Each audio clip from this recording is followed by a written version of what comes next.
जय हिंद। आज हम लोग डिस्कस करेंगे हिस्ट्री। हम बताए थे कि हिस्ट्री का जो जितना भी टॉपिक है सभी को हम एक एक करके डिस्कस करेंगे। तो इससे पहले हम लोग देखे थे हिस्ट्री का टाइमलाइन। हिस्ट्री के टाइमलाइन में हम लोग डिस्कस किए थे कि कौन सी घटना कब घटी थी। तो अब हम स्टार्ट करने वाले हैं कि हिस्ट्री, जितना भी हिस्ट्री का पूरा सिलेबस है सभी सिलेबस को कवर किया जाएगा। तो सबसे पहले हम हिस्ट्री को क्या करेंगे, डिवीजन करेंगे कि हिस्ट्री को कितने भागों में बांटा गया, किस किस पीरियड में कौन सा टाइम जोन आएगा, उसके बारे में हम लोग डिस्कस करेंगे। तो आइए हम देखते हैं। हिस्ट्री को सबसे पहले 3 भागों में बांटा गया है। कितने भागों में? 3 भागों में। एक भाग है प्रागैतिहासिक काल, दूसरा है आद्यैतिहासिक काल और तीसरा है हिस्टोरिकल एज। देखिए बहुत सारे स्टूडेंट जो है सिर्फ हिस्टोरिकल एज को ही जानते हैं। हिस्टोरिकल एज में क्या होता है कि प्राचीन भारत का इतिहास पढ़ना रहता है, उसके बाद मध्यकालीन इतिहास का पढ़ना रहता है भारत का इतिहास, और उसके बाद आधुनिक भारत का इतिहास। तो मैक्सिमम जो स्टूडेंट होते हैं वो सिर्फ इतना ही जानते हैं कि प्राचीन भारत, मध्यकालीन भारत और आधुनिक भारत, लेकिन इसके बारे में कभी डिस्कस करते ही नहीं है जो ये आद्यैतिहासिक काल है और प्रागैतिहासिक काल है। तो हम पहले समझेंगे प्रागैतिहासिक काल होता क्या। तो देखिए प्रागैतिहासिक काल होता है कि वैसा काल जिसमें मनुष्य को लिखना और पढ़ना नहीं आता था। मतलब इस इतिहास का जो साक्ष्य है वो हमको नहीं मिला है कुछ भी, और उस पर जो कुछ लिखने और पढ़ने का काम होगा वो कहाँ से स्टार्ट होगा? ऐतिहासिक काल से। ऐतिहासिक काल में मनुष्य को क्या था, लिखना और पढ़ना दोनों आता था। लेकिन जब हम प्रागैतिहासिक काल की हम बात करेंगे, इसमें मनुष्य को न लिखना आता था और ना ही पढ़ना आता था, दोनों में से कोई काम नहीं आता था। इसलिए इस काल का साक्ष्य हमें प्राप्त नहीं हुआ है। तो देखिए इस काल में क्या आता है कि इस काल को भी हम लोग 3 भागों में डिवाइड करते हैं। कितने भागों में? 3 भागों में। क्या हुआ कि पूरा पाषाण काल, उसके बाद जो बीच वाला काल आता है उसको बोलते हैं मध्य पाषाण काल, और जो बाद वाला जो काल आया उसको हम बोलेंगे नव पाषाण काल। देखिए पाषाण काल क्यों कहा जाता है? क्योंकि उस समय जो मनुष्य थे, जो प्रागैतिहासिक काल में जो मनुष्य रहते थे, उस मनुष्य के जो आखेट करने का जो साधन था, मतलब जो किसी भी जानवर को मारते थे, जिस हथियार से मारते थे, वो हथियार किससे बना हुआ था? पत्थर का। तो पत्थर का हथियार इस्तेमाल करते थे, इसलिए इस काल को क्या कहा गया? पाषाण काल। इसमें पत्थरों का उपयोग किया गया, इसलिए इसको क्या कहा गया? पाषाण काल। देखिए तो प्रागैतिहासिक काल को हम क्या बोलते हैं? प्री हिस्टोरिकल एज या pre historical period. Pre history मतलब होता है पहले का हिस्ट्री, पुराना हिस्ट्री। तो ये प्रागैतिहासिक काल हुआ। तो पूरा पाषाण काल का जो टाइम पीरियड आता है, मतलब 25 लाख से लेकर 9000 BC तक। BC मतलब बिफोर क्राइस्ट या बिफोर कॉमन ईरा बोलते हैं इसको। ईसा मसीह के जन्म से पूर्व की ये बात है। तो लगभग 25 लाख बोलते हैं, लेकिन इससे भी पहले का इतिहास है। मतलब हम लोग को ज्ञात नहीं है कि ये इतिहास कितना पुराना है, लेकिन अनुमान एक लगाया जाता है कि ये 25 लाख से लेकर 9000 BC तक का टाइम पीरियड कवर करता है। कौन सा? ये पूरा पाषाण काल। पूरा पाषाण काल को हम क्या बोलते हैं? पेलियोलिथिक एज बोलते हैं। क्या बोलते हैं? पेलियोलिथिक एज बोलते हैं। उसके बाद सेकेंड में आता है मध्य पाषाण काल। मध्य पाषाण को बोलते हैं मेजोलिथिक एज। क्या बोलते हैं? Mesolithic age. इसका जो टाइम पीरियड है 9000 BC से लेकर 4000 BC तक है। कितना है? 9000 BC से लेकर 4000 BC तक है।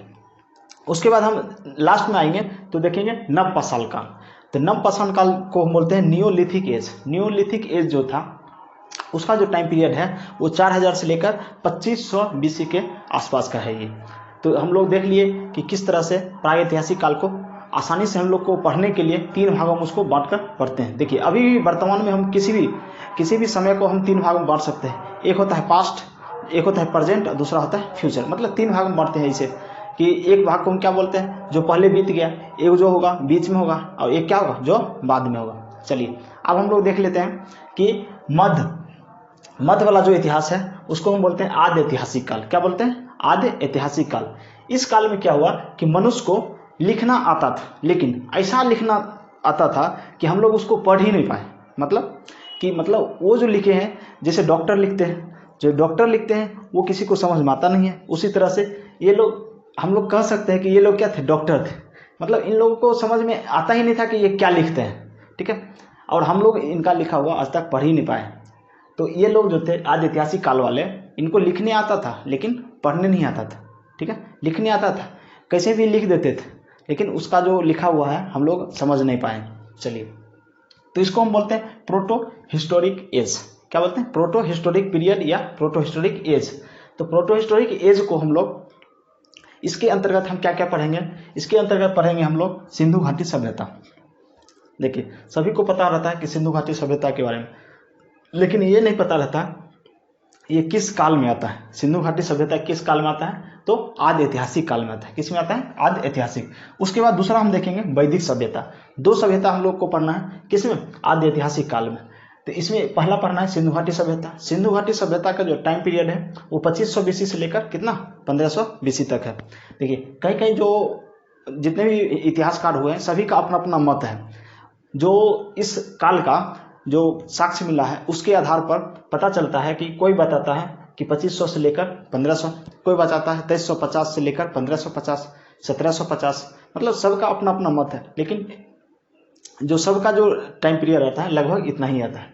तो इसलिए हम लोग क्या पढ़ेंगे 2500 से लेकर 1500 BC तक। उसके बाद हम देखेंगे वैदिक सभ्यता।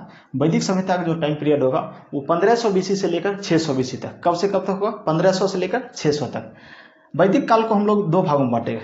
जो वैदिक काल है 1500 से लेकर 600, उसको हम दो भागों में बांटेंगे। पहला भाग होगा जो ऋग वैदिक काल, जिसमें ऋग वेद की रचना होती है। तो ऋग वेद की रचना जो होती है 1500 BC से लेकर 1000 BC तक। कब की होती है, 1500 से लेकर 1000 BC तक की काल को जो कहते हैं हम क्या कहते हैं, ऋग वैदिक काल। इसमें ऋग वेद की रचना होती है। और उसके बाद दूसरा हम देखेंगे उत्तर वैदिक काल। उत्तर वैदिक काल में जो बाकी के जो 3 वेद बच जाते हैं, सबको पता है कि वेद की रचना हुई थी, तो वेद की संख्या कितनी थी, 4। ऋग्वेद, सामवेद, यजुर्वेद और अथर्ववेद, ये चारों वेद था। जिसमें से पहला जो ऋग्वेद है वो वैदिक काल में, ऋग वैदिक काल में रचना की गई। बाकी के जो 3 वेद है वो किस में रचना की गई, उत्तर वैदिक काल में। ठीक है, तो उत्तर वैदिक काल का जो टाइम पीरियड है कितना से कितना तक, 1000 से लेकर 600 BC तक के टाइम पीरियड को हम क्या बोलेंगे, उत्तर वैदिक काल। यहाँ तक हम लोग देख लिए। तो 2 इतिहास हम लोग देख लिए, कौन कौन, एक प्राग ऐतिहासिक और दूसरा हम देख लिए आदि ऐतिहासिक। अब तीसरा हम देखेंगे ऐतिहासिक काल। ऐतिहासिक काल में क्या होगा, जिसको हम बोलते हैं हिस्टोरिकल पीरियड। हिस्टोरिकल पीरियड असली मायने में देखें तो हिस्ट्री यही है। जो भारत का इतिहास हम लोग पढ़ेंगे वो असल में क्या है, यही है। तो इसमें हम देखेंगे ऐतिहासिक काल में। ऐतिहासिक काल में हम देखेंगे इसको 3 भाग में फिर बांटेंगे। एक होता है प्राचीन भारत, प्राचीन भारत का इतिहास। प्राचीन भारत का इतिहास जिसको हम बोलते हैं ancient history, ancient history of India. तो एंशिएंट हिस्ट्री में हम देखेंगे 600 BC से स्टार्ट करेंगे। देखिए क्या हुआ कि आदि ऐतिहासिक काल में हम लोग कितना BC तक छोड़ दिए, 600 BC तक। तो 600 BC से जब छोड़ेंगे तो यहाँ हम पकड़ लेंगे कहाँ से, 600 BC से लेकर 712 AD तक। आप देखिए प्राचीन भारत में ही हमको ईस्वी सन देखने को मिल जाएगा। 600 BC से लेकर 712 ईस्वी तक के हम टाइम पीरियड देखेंगे कब, प्राचीन भारत में। उसके बाद हम चला आएंगे किसमें, मध्यकालीन भारत में। मध्यकालीन भारत में हम देखेंगे जिसको बोलते हैं मेडाइवल हिस्ट्री ऑफ इंडिया। तो मेडाइवल हिस्ट्री में हम देखेंगे 712 से 712 जब अरबों का आक्रमण होगा भारत में, 712 ईस्वी से लेकर हम 1707 ईस्वी तक हम देखेंगे। उत्तर जब औरंगजेब की मृत्यु हो जाती है उसके बाद तक हम लोग देखेंगे किसमें, मध्यकालीन भारत। जब उत्तर मुगल काल स्टार्ट हो जाएगा तो वहाँ से हम लोग आधुनिक भारत शुरू कर देंगे 1707 से लेकर अभी तक। जो प्रेजेंट में जैसे कोरोना काल चल रहा है, तो कोरोना काल तक के ये समय किस में चल रहा है, ये आधुनिक भारत में चल रहा है। तो ये समझ गए होंगे आप लोग कि किस तरह से हम लोग हिस्ट्री को डिवाइड करते हैं। अब क्या करेंगे, हम लोग एक एक करके पढ़ेंगे। सबसे पहले हम स्टार्ट करेंगे कहाँ से, प्राग ऐतिहासिक काल से। तब तक क्या करिए, आप लोग एक स्क्रीनशॉट ले लीजिए जिससे आपको आसानी से समझ में आए, और आप लोग नोट्स बनाते चलिए। ठीक है, जितना भी हिस्ट्री का टॉपिक है सभी को हम एक एक करके डिस्कस करेंगे। तो आप क्या करिए, पहले स्क्रीनशॉट ले लीजिए, फिर आगे हम पढ़ाएंगे कौन सा, प्राग ऐतिहासिक काल। ठीक है, अब हम लोग स्टार्ट करने वाले हैं पूरा पाषाण काल। इससे पहले हम लोग देख लिए हैं, अब हम देखेंगे कहाँ से, पाषाण काल से हम स्टार्ट करेंगे। तो पाषाण काल को हम लोग 3 भागों में बांटे थे, पूरा पाषाण काल, मध्य पाषाण काल और नव पाषाण काल। तो सबसे पहले हम देखेंगे पूरा पाषाण काल। पूरा पाषाण काल को हम क्या बोलते हैं, पेलियोलिथिक एज बोलते हैं। तो पेलियोलिथिक एज में क्या हुआ कि मनुष्य जो थे, मनुष्य को उतना कोई मतलब ढंग नहीं था रहने का, या कपड़ा उपड़ा तो पहनते नहीं थे, उस समय नंगे रहते थे। और वो जो थे खाद्य संग्राहक थे। क्या करते थे, जैसे कहीं पे फल फूल मिल गया या कोई जानवर मिल गया, जानवर को क्या करते थे, जला कर खा जाते थे। तो आग का आविष्कार किस समय हुआ, इसी पूरा पाषाण काल में आग का भी आविष्कार हो चुका था। और भी देखिए कि मनुष्य क्या करते थे, भोजन को एक जगह से दूसरे जगह पर वो लेके आते थे, संग्रह करते थे। और कहा जाता है कि उस समय जो बूढ़े व्यक्ति हुआ करते थे, अगर कहीं पे कोई खाना नहीं मिला या कोई जानवर का आखेट नहीं हुआ तो क्या करते थे, उनके जो काबिले में जो कबीला जो होता था, जो संगठन में रहते थे, उसमें जो बूढ़े व्यक्ति होते थे उसी को क्या करते थे, मारकर और खा जाते थे। तो ऐसा कहा जाता है। देखिए पूरा पाषाण काल में क्या था, खाद्य संग्राहक और आखेट करते थे। आखेट किस चीज़ से करते थे, तो पत्थर के हथियार बनाते थे। उस समय उतना मतलब कोई डेवलप नहीं हुआ था, तो पत्थर का हथियार जो था वो थोड़ा बड़ा बड़ा पत्थर के बनाया जाता था। जब हम बाद में हम देखेंगे इसमें मध्य पाषाण काल में, तो पत्थर के हथियार पतले पतले बनने लगे, जिसको हम क्या बोलेंगे, जो बाद में जो बनेगा पत्थर का हथियार जो बनेगा उसको किस में देखेंगे, मध्य पाषाण काल में। मध्य पाषाण काल में देखेंगे, इसको हम बोलेंगे माइक्रोलिथ। माइक्रो मतलब होता है बहुत सूक्ष्म हथियार बनाया गया था, तो माइक्रोलिथ। अभी हम देखते हैं पूरा पाषाण काल में क्या क्या साक्ष्य मिला है। तो इसमें हुआ क्या कि मनुष्य जो थे एक जगह से दूसरे जगह जाते थे, मतलब घुमंतु थे। जिस तरह से अभी भी मतलब कुछ मतलब जो पिछड़े लोग हैं, बहुत सारे जंगल में रहने वाले हैं, आदिवासी टाइप के, वो भी अभी कुछ क्या है, कबीले एक जगह से दूसरे जगह भोगते हैं। तो पहले लोग क्या थे, मतलब घुमंतु थे और भोजन की तलाश में एक जगह से दूसरे जगह जाते रहते थे। तो खाद्य संग्राहक थे। क्वेश्चन ये पूछा जाता है कि पूरा पाषाण काल में मनुष्य खाद्य संग्राहक थे या उत्पादक थे, तो क्या आंसर होगा, खाद्य संग्राहक थे और आखेट भी करते थे। इसका प्रमाण जो पहले मिला है भारत में, मनुष्य का प्रमाण, सबसे पहले भारत में जो मनुष्य का प्रमाण मिला है कि कहा जाता है कि महाराष्ट्र के बोरी नामक स्थान से जो साक्ष्य मिला है उससे प्राप्त होता है कि मनुष्य की उत्पत्ति भारत में 14 लाख वर्ष पूर्व की हुआ। कितने वर्ष, 14 लाख वर्ष पूर्व। और अफ्रीका में कहा जाता है कि 25 लाख पूर्व जो है मानव की उत्पत्ति हो चुकी थी, 25 लाख पूर्व। लेकिन भारत में जो है मानव की उत्पत्ति कितने वर्ष पूर्व हुआ, 14 लाख वर्ष पूर्व हुआ है। अब देखिए कि इस काल में जो ये पूरा पाषाण काल है, इस काल में जो मनुष्य थे वो किस चीज़ का हथियार बनाते थे, तो पाषाण यानी पत्थर का हथियार बनाते थे। तो पत्थर के औजार का इस्तेमाल ये लोग करते थे। आगे देखते हैं भीमबेटका की गुफा से ये औजार जो पत्थर के हथियार बनाते थे, मध्य प्रदेश में एक जगह है भोपाल के आसपास, वहाँ पे भीमबेटका की गुफा जो है ये किस काल की है, पूरा पाषाण काल की है। तो उस काल में जो गुफा में क्या हुआ कि पत्थर के औजार मिले। तो पत्थर के औजार से पता चलता है कि ये जो पत्थर है, पत्थर से बनी औजार जो है किस काल की है, तो पूरा पाषाण काल की है। तो इससे हम लोग को पता चलता है। अब देखते हैं हथनौर से क्या हुआ कि मानव की खोपड़ी, जो पूरा पाषाण काल के जो मानव थे वो मर गए, तो उसी काल क्या हुआ कि मानव की खोपड़ी जो मिला है ये हथनौर जो है होशंगाबाद जिले में पड़ता है, मध्य प्रदेश के होशंगाबाद जिले में हथनौर स्थान से क्या प्राप्त हुआ था, मानव की खोपड़ी का जो प्राप्त हुआ हम लोग को, मानव की खोपड़ी।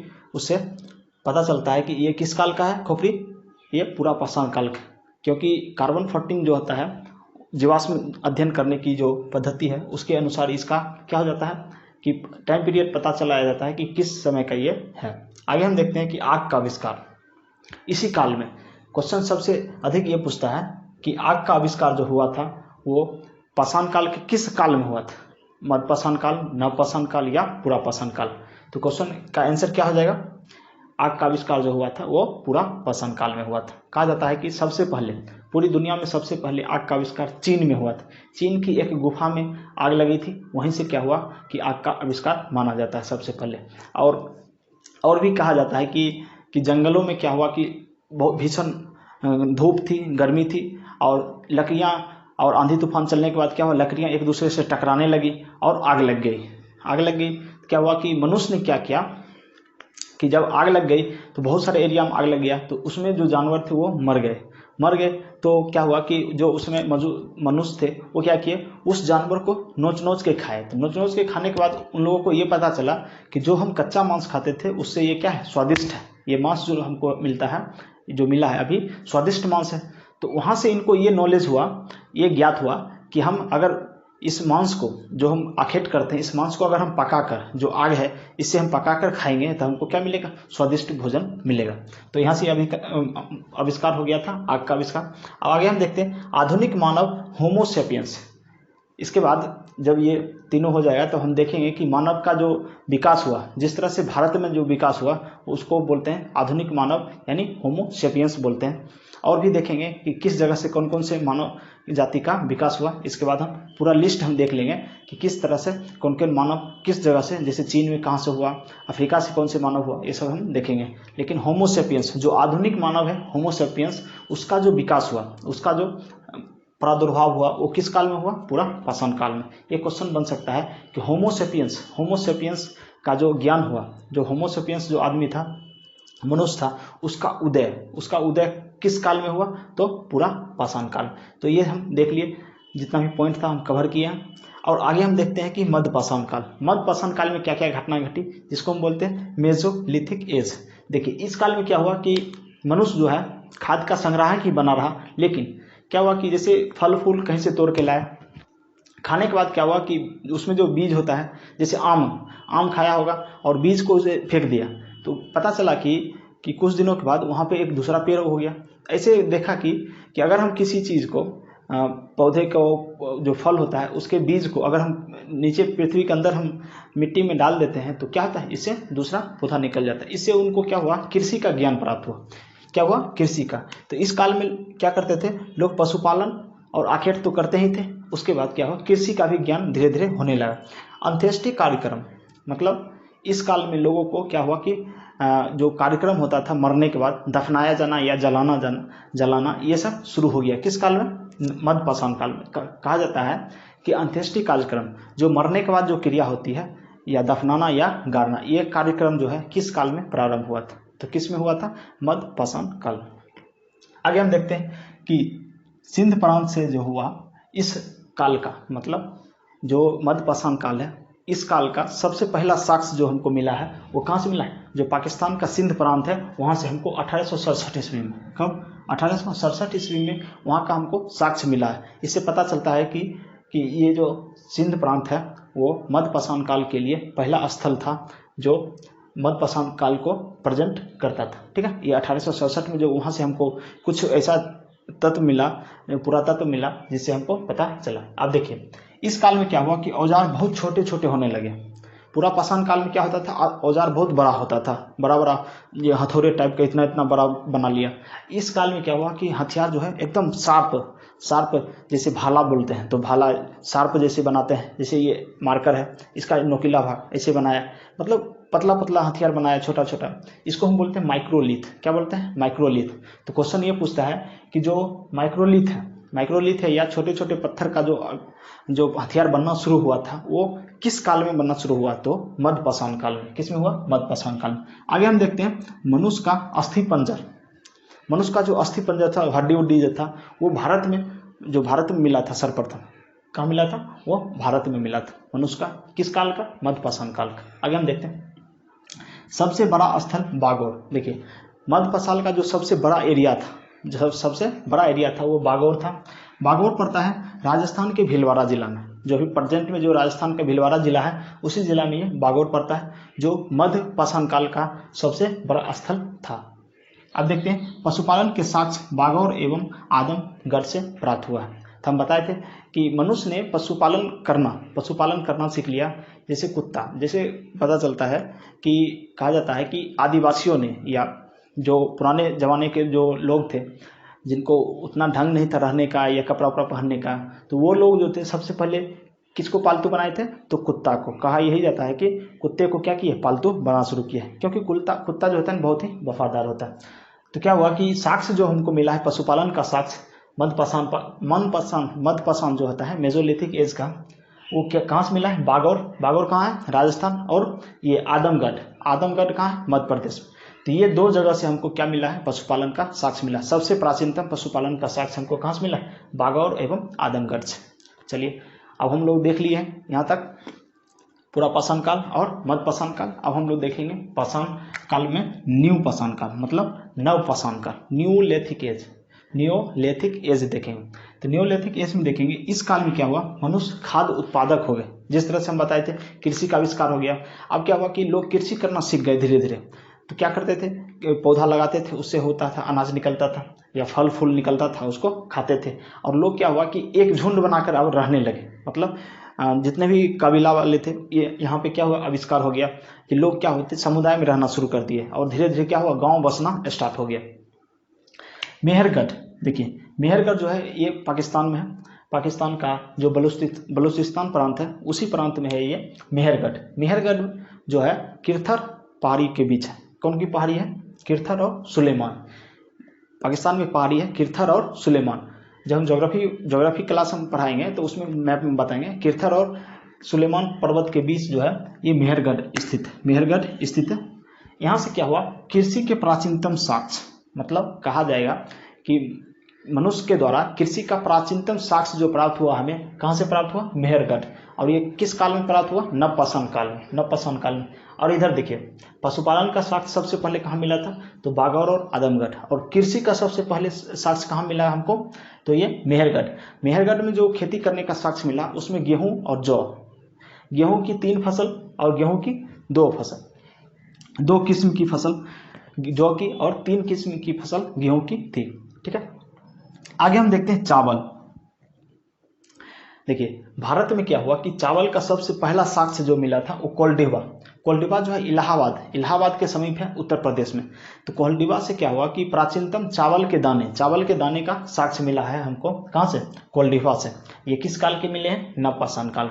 तो भारत में कहेगा कि सबसे पहले चावल का साक्ष्य कहाँ से मिला है? कोलडिबा उत्तर प्रदेश से मिला है। अब देखते हैं पहिया और चाक का आविष्कार इस काल में हुआ। मतलब क्वेश्चन ये पूछेगा कि आग का आविष्कार कब हुआ? तो पूरा पाषाण काल में। उसके बाद कृषि करना मनुष्य ने कब सीख लिया? तो किस काल में? मध्यपाषाण काल में। पशुपालन करना किस काल में सीख लिया? तो मध्यपाषाण काल में। चाक का आविष्कार या पहिया का आविष्कार कब हुआ? तो नवपाषाण काल में। देखिए होता क्या था कि पत्थर को जब मनुष्य क्या करते थे एक जगह पर दूसरे जगह ले जाते थे, तो जब पत्थर स्क्वायर होता था या कोई आयत का होता था तो उसको ले जाने में बहुत कठिनाई होती थी। तो क्या हुआ कि एक बार एक ऐसा पत्थर उसको मिल गया जो गोलाकार था, लगभग गोलाकार था। तो उसको लुढ़काने में बहुत आसान होता था, बहुत आसान। मतलब उसको ये ज्ञान हो गया कि अगर इसका जो शेप होगा ऐसा होगा गोलाकार तो क्या होगा आसानी से हम एक जगह से दूसरे जगह ले जा सकते हैं। तो इसी तरह से क्या हुआ वहाँ से धीरे धीरे गोला मतलब चाक का आविष्कार या पहिए का आविष्कार वहाँ से शुरू हुआ। अब देखिए जैसे कोई सामान भी उसमें ले जाते थे तो एक जगह से दूसरी जगह, जो पशु के सहारे एक जगह से दूसरी जगह, क्योंकि पशुपालन सीख लिए थे तो पशु उसमें जो हुए थे भैंसा जिसको बोलते हैं भैंसा। तो भैंसा के सहारे क्या होता था कि वो एक जगह से दूसरी जगह वस्तु को ले जाते थे। तो उसमें क्या होता था कि चाक के जो गोलाई होता है, जो स्क्वायर पहले होता था, उसको कन्वर्ट करके किस में बना दिया गया? चाक का जो गोला होता है राउंड शेप वृत्ताकार बनाया गया। तो इसी से क्या हुआ वहाँ से पहिया का आविष्कार हुआ। अब हम देखते हैं कि बुर्जहोम से क्या हुआ? युग्मित शवों का दाह शुरू हुआ। देखिए हम बताए थे कि जो मध्य काल है, देखिए मध्यपाषाण काल है, इसमें क्या हुआ अंत्येष्टि कार्यक्रम शुरू हो गया था। मतलब लोगों को जलाना या दफनाना जो परंपरा होती है उसका स्टार्ट हो गया था। लेकिन क्या हुआ कि नवपाषाण काल का एक साक्ष्य मिला जो जम्मू कश्मीर के बुर्जहोम से प्राप्त हुआ। इसमें प्राप्त ये हुआ कि मनुष्य के साथ साथ उसका जो प्रिय कुत्ता होता था या प्रिय पशु होता था उसको भी दफनाया गया। तो ये युग्मित मतलब डबल एक साथ मनुष्य के साथ दूसरे जानवर को दफनाने की जो परंपरा है ये कहाँ से प्राप्त हुई? बुर्जहोम कहाँ है? जम्मू कश्मीर में। अब देखिए बिहार के सारण जिले में चिरांद एक जगह है, चिरांद नामक जगह से क्या हुआ कि अस्थि पंजर मिला। किस काल का? नवपाषाण काल का। नवपाषाण काल का अस्थि पंजर बिहार के चिरांद जो सारण जिले में है वहां से प्राप्त हुआ है। क्या मिला है? मनुष्य का अस्थि पंजर, जो हड्डी उड्डी होता है वो मिला है। अब देखते हैं बर्तन बनाने की कला। जैसे उसमें जो बर्तन बनाई जाती थी मिट्टी की बर्तन बनाई जाती थी। जैसे मिट्टी की बर्तन जो हम बोलते हैं घड़ा जैसा बनता है, तो ये बनाने की कला किस काल में शुरू हुई थी? नवपाषाण काल में। तो एक बार देखिए फिर से रिवीजन, जो इंपॉर्टेंट क्वेश्चन है ये पूरा पाषाण काल में पूछेगा आग का आविष्कार, ठीक है। मध्यपाषाण काल में पूछेगा कि मनुष्य ने क्या किया कि वहाँ से पशुपालन करना शुरू किया और कृषि का भी थोड़ा थोड़ा ज्ञान होना शुरू किया। लेकिन नवपाषाण काल में आते आते क्या हुआ? चाक का आविष्कार हो गया, पहिया का आविष्कार हो गया। उसके बाद बर्तन बनाने की कला सीख ली मनुष्य ने। तो ये जो है, और जो चावल का जो दाना जो मिला है सबसे पहले हमको कोल्हिवा से मिला, और मेहरगढ़ से क्या मिला है, जो प्राचीनतम कृषि के साक्ष्य थे। देखिए मनुष्य ने सबसे पहले गेहूं तथा जौ की खेती करना स्टार्ट किए थे। गेहूं की कितनी किस्म, 3, और जौ की कितनी किस्म, 2। तो आशा करते हैं कि आपको ये वीडियो पसंद आया होगा। तो इससे पहले आप स्क्रीनशॉट ले लिए थे, इसका भी स्क्रीनशॉट ले लीजिए। फिर मिलेंगे अगले वीडियो में। अगले वीडियो में हम लोग देखेंगे कि मनुष्य का जो उद्भव हुआ वो किस किस क्षेत्र से हुआ, वो हम देखेंगे। जिस तरह से भारत में क्या हुआ, होमोसेपियंस का विकास हुआ, उसी तरह से देखेंगे भारत का जो पठारी इलाका है, जो पामीर का पठार है ऊपर में, उस इलाका में जो मिला था, उससे पहले हम देखेंगे किस किस क्षेत्र में मनुष्य का उद्भव हुआ, उसके बारे में देखेंगे। फिर आगे हम चलेंगे पाषाण काल के बाद हम चलेंगे किस में, ये प्रागैतिहासिक काल को समाप्त हो गया। यहाँ पर प्रागैतिहासिक जो हम बताए थे ये हो गया। अब हम आद्य ऐतिहासिक देखेंगे, वैदिक सभ्यता, उसके बाद उससे पहले देखेंगे सिंधु घाटी सभ्यता, ये सब देखेंगे। फिर आगे हम धीरे धीरे बढ़ेंगे। इसका भी स्क्रीनशॉट ले लीजिए। फिर मिलेंगे अगले वीडियो में, तब तक के लिए जय हिंद।